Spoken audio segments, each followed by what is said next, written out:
निर्देश दिए। India news से खास बातचीत में विधायक संदीप शर्मा ने और क्या कुछ कहा, हमारे सहयोगी योगेंद्र महावर की ये रिपोर्ट आपको दिखाते हैं। मौसमी बीमारियों का प्रकोप भी लगातार जारी है। पिछले साल के मुकाबले इस साल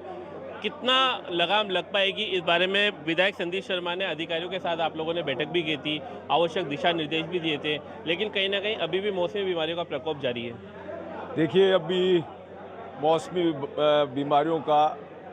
प्रकोप अभी जारी तो नहीं हुआ, परंतु अब जारी होने वाला है, क्योंकि लगातार बरसात हुई है और मुख्यतः डेंगू और स्क्रब टाइप ये बरसात के बहुत तेज़ी के साथ जो है फैलने वाले मौसमी बीमारियां हैं। इनको लेकर अभी से सावचेत होने की आवश्यकता है, क्योंकि सितंबर, अक्टूबर, नवंबर जब तक 20 डिग्री टेम्परेचर नहीं हो जाएगा, तब तक तेज़ी के साथ जो एडीज मच्छर है वो तेज़ी के साथ लार्वा उत्पन्न करेगा और जहाँ जहाँ पानी भरा रह जाएगा, स्वच्छ पानी में ये एडीज मच्छर पैदा होता है। तो प्रयास किया था और कहा है सारे विभागों को बुलाकर कि कहीं भी जो है पानी ऐसी जगह न रह जाए जहाँ पानी भरा रह जाए, उसमें नगर निगम और अपने यूआईटी तथा स्वास्थ्य विभाग सब इसको जो है पूरी तरीके गंभीरता के साथ देखें, क्योंकि एक बार जब एडीज मच्छर का लार्वा बहुत बड़ी मात्रा में उत्पन्न हो जाता है तो फिर उसको रोकना संभव नहीं है। परंतु उससे पूर्व यदि तैयारी कर ली जाए और वो दवाइयों के द्वारा और पानी के ठहराव को हटाने के द्वारा, साथ ही फॉगिंग के द्वारा, इन सारी व्यवस्थाओं को यदि अभी से विभाग सारे मिलकर चाक चौबंद होकर यदि व्यवस्थाएं सही कर लेंगे तो मैं समझता हूं कि बहुत कम मात्रा में हम डेंगू से जो है बीमारी से लोग बाग ग्रसित हो पाएंगे। लेकिन संदीप जी, एक चीज़ देखी गई है कि काफ़ी सारे प्लॉट अभी भी खाली है जिसमें मच्छर भी लार्वा पैदा कर देते हैं। इसके अलावा कई ऐसी समस्याएं, तो एक इंसान की लापरवाही का खामियाजा पूरा शहर भुगतता है। तो ऐसों पे सख्त कार्रवाई होनी चाहिए या उनके प्लॉटों पर यूआईटी प्रशासन द्वारा कब्जा करना चाहिए? बिल्कुल, मैंने इस विषय में को भी उठाया था और यूआईटी के अधिकारियों से कहा है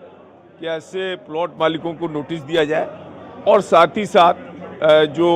ऐसी व्यवस्था जहां पर यूआईटी उनको भर सकती है कोई सस्ते मलबे के द्वारा, उसको भी फिलअप करके, जिससे कि कोई प्लॉट खाली ना रह जाए, क्योंकि बड़ी मात्रा में पानी वहाँ एकत्र होता है और जहाँ एडीज मच्छर अपना लार्वा दे देता है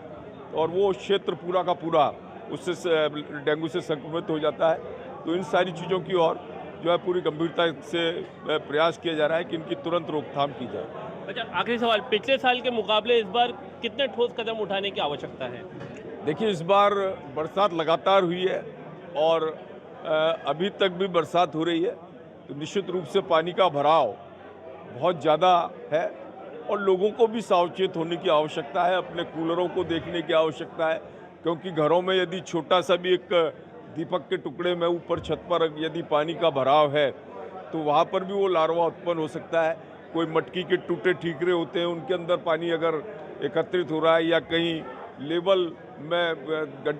छत पे भी हल्का सा गड्ढा है, वहाँ पानी है, तो वहाँ पर भी पानी अगर एकत्रित हो जाता है और पानी स्वच्छ है तो वहाँ पर डेंगू का मच्छर उत्पन्न हो सकता है। तो इन सारी चीज़ों को जन जागरूकता अभियान, विभागों का पूरी तरीके से सक्रिय रहना और सभी विभाग मिलकर इसमें काम करेंगे तो मेरा मानना है कि इस पर रोकथाम की जा सकती है, कम किया जा सकता है। तो निश्चित तौर पर मौसमी बीमारियों पर परेशानियां जरूर खड़ी हो सकती हैं, लेकिन उसके लिए सचेत रहने की ज़रूरत है, अधिकारियों को काम करने की ज़रूरत है और जो जहाँ पर भी लापरवाही बरती जा रही है उस पर कार्रवाई करने की ज़रूरत है। इसलिए मौसमी बीमारियां पिछले साल के मुकाबले ज़्यादा ना फैले, ज़्यादा नुकसान ना हो, जनहानि ना हो, इसका भी विशेष तौर पर ध्यान रखने की ज़रूरत है। कैमरा पर्सन नारायण सिंह के साथ योगेंद्र महावर, इंडिया न्यूज़, कोटा।